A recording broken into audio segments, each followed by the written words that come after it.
Hello students, हमारी माँ Vindhyavasini channel में आपका स्वागत है।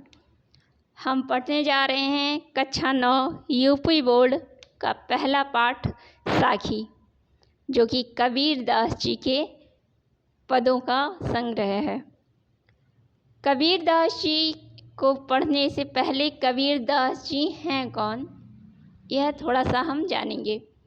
कबीर दास जी भक्ति काल के निर्गुण धारा के ज्ञानाश्रयी शाखा के प्रमुख कवि में से एक हैं। कबीर दास जी संत कवियों में गिने जाते हैं, जिन्होंने निर्गुण ब्रह्म की उपासना पर बल दिया, गुरु के ज्ञान के महत्व को बताया और उन्होंने जो समाज में चल रहे आडंबर थे, अंधविश्वास थे, कुरीतियाँ थीं, उनका प्रबल विरोध किया। हम इन दोहों के माध्यम से उनके इन्हीं विचारों को पढ़ेंगे। पहला पद है, सतगुरु हमसु रीझ करी, एक कहा प्रसंग, बरस्या बादल प्रेम का, भीज गया सब अंग। अभी हमने जैसे बताया कि उन्होंने गुरु के ज्ञान को महत्व दिया है। अगर सच्चा गुरु हमें प्राप्त हो जाता है तो वह हमें जीवन के ये जन्म और मरण के चक्र से छुटकारा दिलवाकर परम ब्रह्म परमात्मा की प्राप्ति करवा सकता है। यहाँ उन्होंने कहा कि सतगुरु हमसु रीझ करी।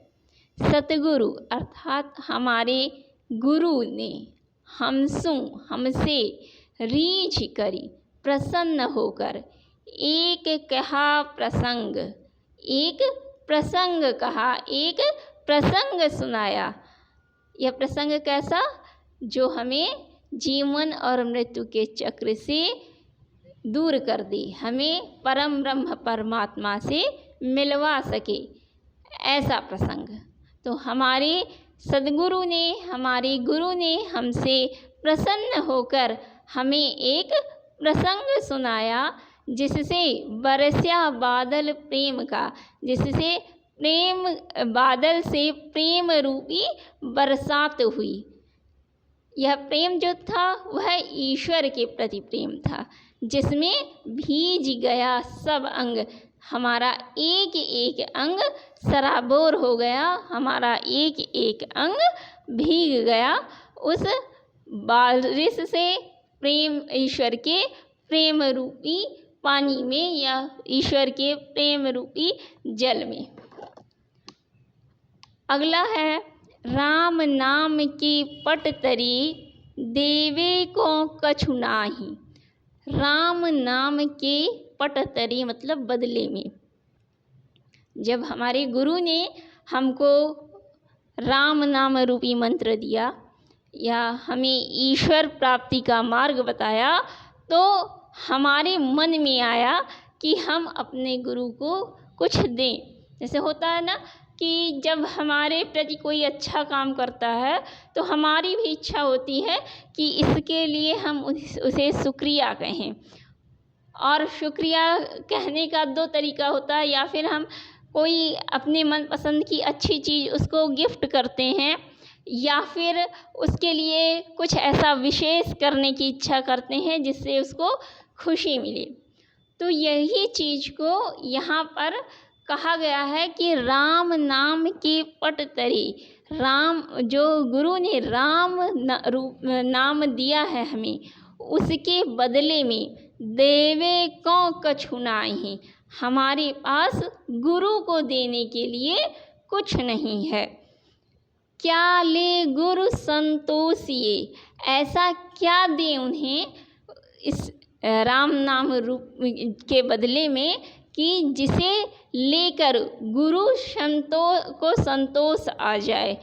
मतलब गुरु तो कभी भी नहीं चाहता कि उसे कुछ चाहिए, लेकिन हमारे मन में यह बात होती है कि किस तरीके से ऐसी कौन सी चीज़ हो जो गुरु को प्रसन्न कर दे। तो यही चीज़ यहाँ पर वो कह रहे हैं कि क्या ले गुरु संतोषी, ऐसा क्या दे उन्हें कि जिसको लेकर गुरु को संतोष प्राप्त हो। हाँस रही मन माहि, हाँस मतलब इच्छा, यह इच्छा हमेशा हमारे मन में बनी रहती है। आगे तीसरा पद पढ़ेंगे, तीसरा दोहा पढ़ेंगे। ज्ञान प्रकाश्या गुरु मिल्या, सो जिन बीसरी जाई, जब गोविंद कृपा करी, तब गुरु मिलिया आई। ज्ञान प्रकाश्या, ज्ञान का प्रकाश देने वाला गुरु मिला, मुझको गुरु प्राप्त हुआ।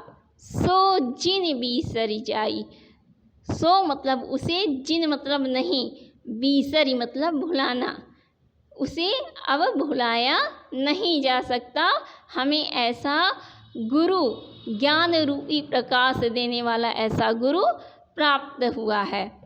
और यह हमें कैसे प्राप्त हुआ? जब गोविंद कृपा करी, जब हम पर गोविंद की कृपा हुई, ब्रह्म की कृपा जब हमारे ऊपर हुई, तब हमको, तब गुरु मिले आई। ऐसा सद्गुरु, ऐसा ज्ञान, ब्रह्म रूपी ज्ञान देने वाला हमें गुरु प्राप्त हुआ है। माया दीपक नर पतंग, भ्रमि भ्रमि इवै पढ़ंत। यहाँ उदाहरण के माध्यम से समझाया गया है कि जो माया है, माया क्या है? जो हमारी इच्छाएं हैं, इस संसार में जो कुछ हमें दिखाई देता है, यह सब क्या है? माया है। ये किस तरीके से? एक दीपक, दीपक की तरीके से है। और जो नर मनुष्य हैं वो सब क्या है? पतंग के, जो जब दीपक जलता है तो छोटे छोटे कीड़े जो उसके आसपास मंडराते रहते हैं, उन्हीं को पतंग कहा जाता है, पतंगा कहा जाता है। ठीक, तो कहते हैं कि माया रूपी दीपक है, जिसमें मनुष्य रूपी पतंगा जिसके चारों ओर उड़ता रहता है। भ्रमि भ्रमि वह पढ़ंत, और बार बार भ्रम में आकर, भ्रम के वशीभूत होके इवह पढ़ंत, उसी दीपक में गिर जाता है। कहे कबीर गुरु ज्ञान थे, कबीर दास जी कहते हैं कि गुरु के ज्ञान से ही, गुरु के ज्ञान के माध्यम से एक आध उबरंत, एक आध व्यक्ति ही, एक दो व्यक्ति ही ऐसे होते हैं जो गुरु का ज्ञान प्राप्त करके इस माया रूपी दीपक से में गिरने से बच जाते हैं, या इस माया रूपी दीपक के इर्द गिर्द नहीं भटकते। अगला पढ़ेंगे। जब मैं था तब गुरु नहीं, अब गुरु हैं हम नाही। जब मैं था, मैं मतलब अहम, हमारा अहंकार, मैं, जब हमारे अंदर अहंकार था तब गुरु नहीं, तब हमें गुरु की प्राप्ति नहीं हुई। अब गुरु हैं हम नाही, और अब गुरु हैं, अब जब से मुझे गुरु प्राप्त हो गए हैं तब से हम नाही, जो मेरा अहम भाव था, मेरा अहंकार था, वह समाप्त हो गया। प्रेम गली अति सांकरी, प्रेम की, ब्रह्म के प्रेम की जो गली है वह अति सांकरी, बहुत पतली है, बहुत ही संकरी है। तामे दो न समाहि, इसमें जो अहम भाव है वह, और जो अहम भाव है और जो गुरु का ज्ञान है, दोनों एक साथ नहीं रह सकता। जब अहम भाव हमारा समाप्त हो जाएगा तभी हमें गुरु के ज्ञान की प्राप्ति होगी, और तभी हम ब्रह्म तत्व को समझ पाएंगे। अगला है भगति भजन हरि नाम है, दूजा दुख अपार।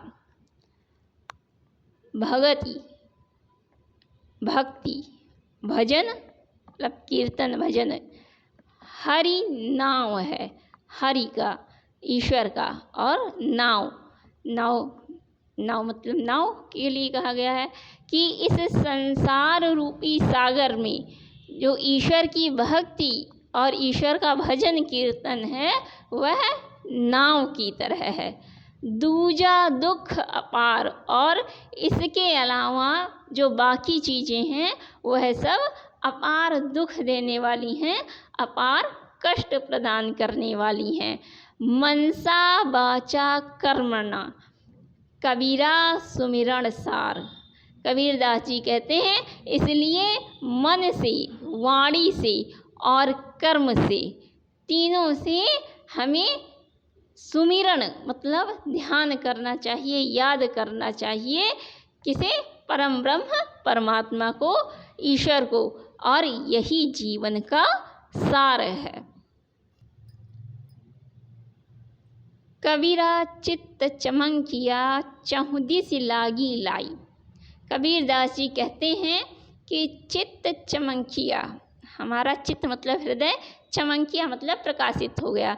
जब गुरु का ज्ञान हमें मिला तो हमारा चित्त, हमारा हृदय उस ज्ञान से प्रकाशित हो गया और चहुदिस लागी लाई, और तब हमें दिखा कि चहुदिस चारों दिशाओं में लागी लाई, लाई मतलब आग, विषय वासना रूपी आग लगी हुई है। हरि सुमिरण हाथू घड़ा। जब हरि सुमिरण मतलब ब्रह्म के नाम के जप का हाथ में घड़ा है तो वेगे ले हो बुझाई, तो इस विषय वासना रूपी आग को वेग से, अत्यंत शीघ्रता से बुझा लेना चाहिए। मतलब ये जो विषय वासना रूपी आग है जो संसार में चारों ओर व्याप्त है, इसे हरि के नाम सुमिरन से इस आग को बुझा लेना चाहिए। धन्यवाद। अगर आपको यह वीडियो अच्छा लगा हो तो लाइक कीजिए, कमेंट कीजिए, सब्सक्राइब कीजिए। धन्यवाद।